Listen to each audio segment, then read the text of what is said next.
Okay, everybody, back at the barn here with the CJ2A project. Did a little work on these axles, and before I got too far with them, I wanted to stop and do a little catch-up video here to let you know where we're at. I still have a lot of work to pull these apart, which we'll videotape, but I've got some work done, and I can show you a few things. This was interesting. Lots of detective work as you pull these old things apart. What you end up finding in here. So there's the two axles up on the rack, getting ready to.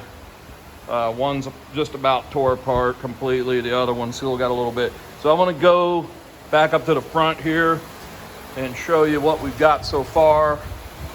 So with the tear down, I got the tie rods off. Now these tie rod ends are gone. As you can see, the boots are gone.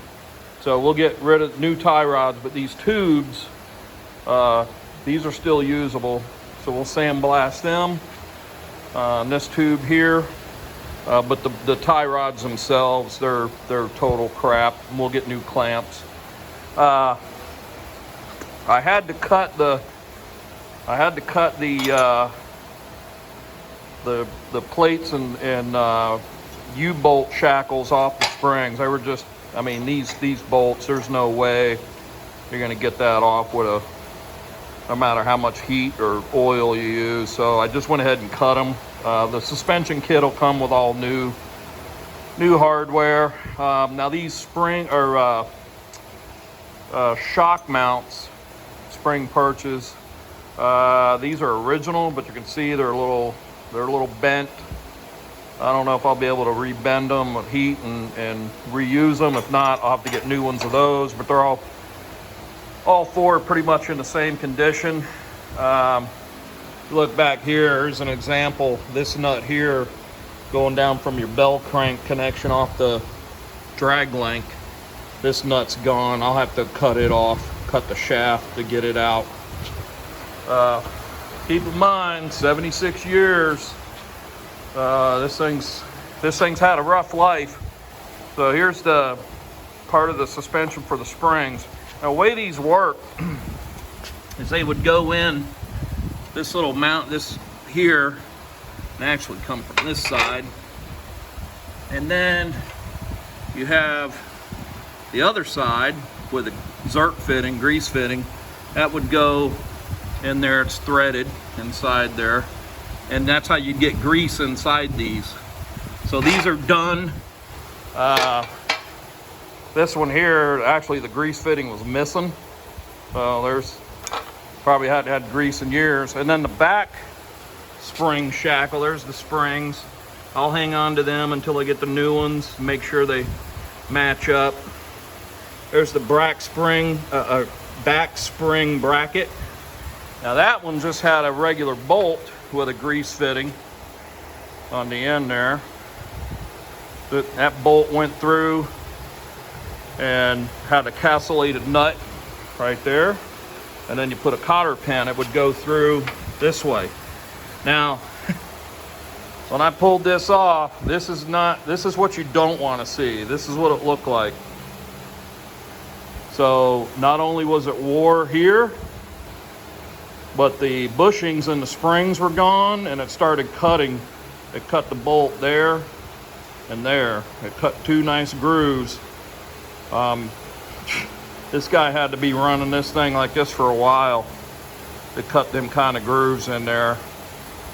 So that's what happens when your bushings go bad and they end up missing, and you don't maintain your grease fittings and all. You don't find stuff like this, and you end up riding around on it for 50 years. It was probably squeaking like a mother, making all kinds of metal on metal noise. So I have to get all new hardware for that. That's done. I did get the two back drums pulled, drum hubs. So there's that one, and then I went ahead and pulled the passenger side front hub off, and we'll talk a little bit about that here in a second. The backer plates with the brake assembly, There's a few things here. This would actually be the top. That's your wheel cylinder. And let me take all this stuff out of here and go over it with you. Gasket. So you take all these 6 bolts out and this whole backer plate assembly comes off, and we'll disassemble all this. All this is trash. So this will all go in the trash. I've got all new parts. We'll sandblast the backer plate. So the only thing we'll end up keeping is the backer plate. And then first thing goes in there is your gasket. That's what's left of it. Then you'd have your shim pack. Very important that you use these shims. That's what gives your preload on your bearings. And this backer plate would go on top of your gasket, and then you use your shim pack. Then you use, let me grab it here, your first retainer plate, and then this is your last one. Now these have extra holes in them. All of these do. There's that middle hole there right at the bottom. That middle hole. Yep, all of these have that middle hole. And you got to make sure that hole stays clean and clear, because that's a grease drip. And what it does, you can see this little ramp piece here, that's the grease hits that, and like this hole's blocked right there.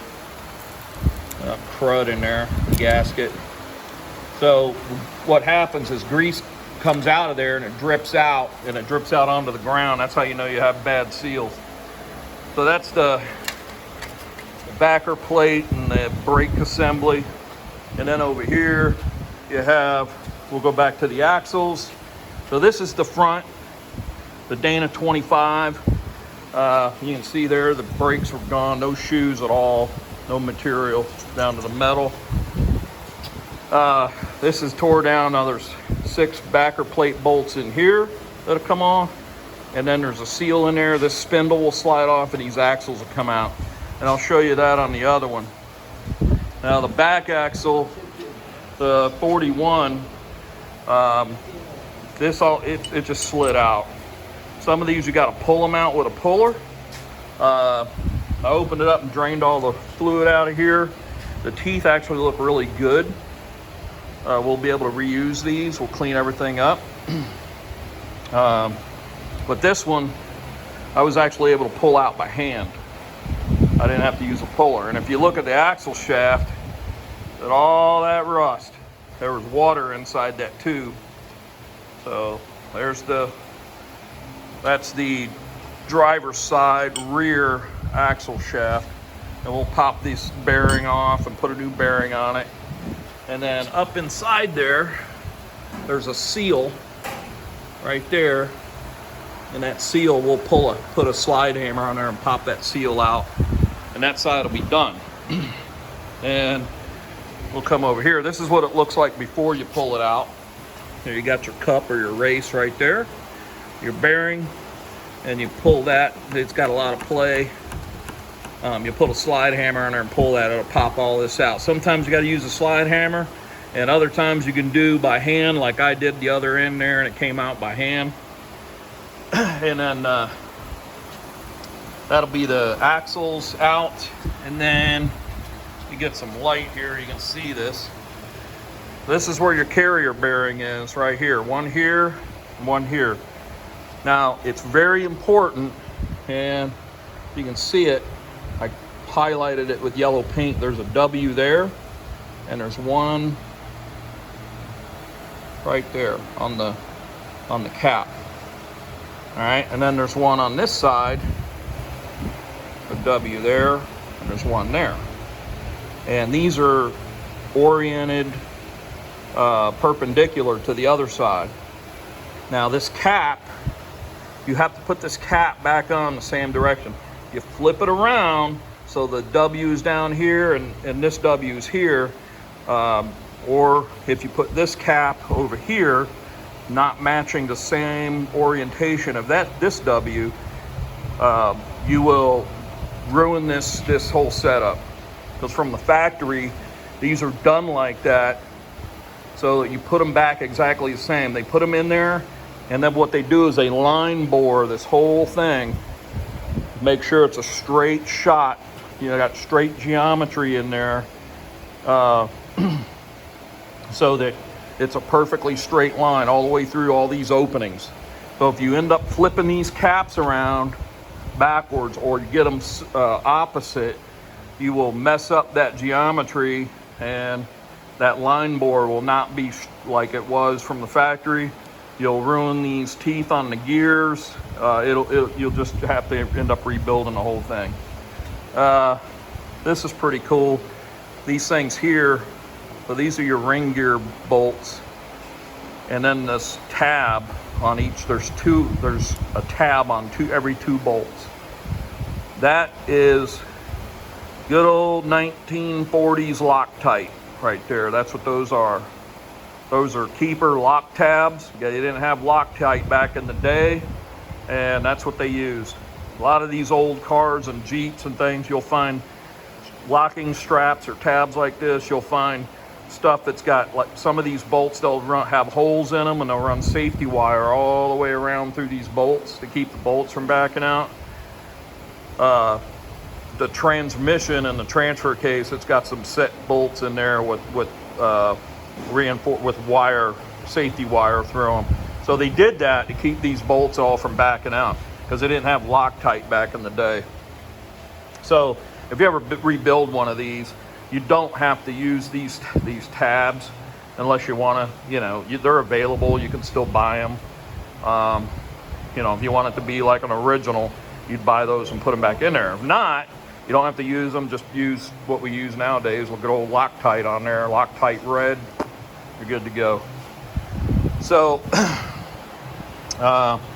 we'll take the two caps off, and then once that other axle shaft's out, we'll take these two carrier bearing caps off, and this whole thing will get a couple pry bars. It'll just lift right out of this housing, and it'll expose the pinion gear, which you can't see it down in there, but it'll expose that. You'll be able to get to those bearings and the seal and all that stuff.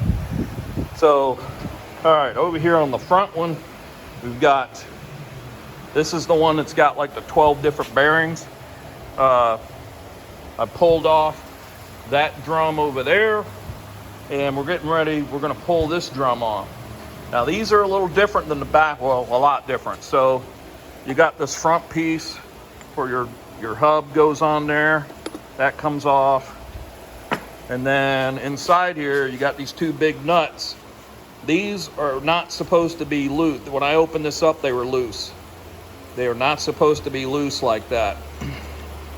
And in fact, there's a washer behind here, right there, that's supposed to be bent over. Yeah, I was going to say there's a clips. So it is bent over, but they're bent, or they're not bent right. You only need to bend one side. When I rebuild this, I'll show you all how to do it. And that nut right there is supposed to be set at 50 foot-pounds. That is not 50 foot-pounds right there. That ain't no pounds. So, all right, that other voice you're hearing is my brother-in-law. He's over here watching.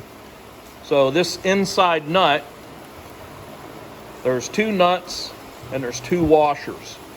This inside nut, when you put it on, is supposed to be set at 50 foot-pounds. And once you hit 50 pounds, you back it off 1/6 of a turn. Not a half a turn, not a quarter of a turn, 1/6. And the reason that is you have what they call one flat. So you have 6 sides to this nut. So let me get it off here and explain. So if it's in there, you got 6 sides to it. So if it's in there, it's sitting there like this at 50 foot-pounds. You turn this point to this point, you go back 1 flat. So like that, you just turn it 1 flat and then you leave it. And that'll set the proper preload on your bearing inside here. Nice. So that's the second nut. And then there's another washer inside here. And I'll get my handy magnet. Sit in there. Trying.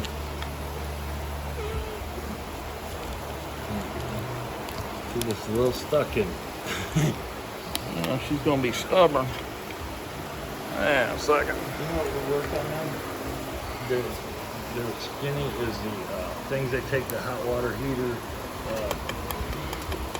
things out. They change. Yeah, the sockets. The thermostats, yeah. You can get them 2-inch and they're real All right, thin. so we're just gonna pull the drum off, and that'll free up this. It's stuck in there with grease. So there's the other washer. So 2 nuts, 2 washers, and then there's a bearing inside there. And that bearing and race and the other inside race will come out as you pull this off. Let's see if you pull it off, Tom. That bearing will come out. So that's it. Comes off like that. There's your spindle, your axle into your axle shaft. You see how loose that is? Wow. We'll clean all that up. We'll check these drums, see if they're reusable, Looks but like I doubt it. New pads. Just a safety thing here. These drums and brake pad setups do not, no matter how bad you want to get your air hose and blow all that shit off, do not do that. Remember, 1946, there's a good chance this shit's asbestos. So you start blowing that off with an air gun, you're gonna be breathing that crap. Don't do it. So you just clean, take that whole backer plate off, and if you got a parts washer or whatever, you can, spray it down, take everything off piece by piece. All this stuff is garbage. You're gonna throw all that away anyway. The only thing you're gonna keep is the backer plate. And but do not blow all that shit off with an air hose. You'd end up getting, asbestos. So that's it on those. Now once we take these off, we'll be back here. You take this off piece by piece, and you get back here to the steering knuckle, and then the ball joint right there. This back seal comes off. All of this hose guard will come off, and then there is 2 kingpins that hold this knuckle on, and there's 2 bearings and races inside there. And when we get to that, I'll show you how to do that. So we'll let you go for now. That's it. We'll do some more as soon as I pop these other ones off. I'll do some explaining on these nuts that I took off, about how they should be put on and taken off. A lot of guys beat them in there with a chisel, and I have the one from the other side. It was beat in with a chisel. Don't do that. Use the right tool for the job, because you just end up ruining stuff. And I'll show you what that looks like in the next video. All right, guys, that's it for today. We'll see you.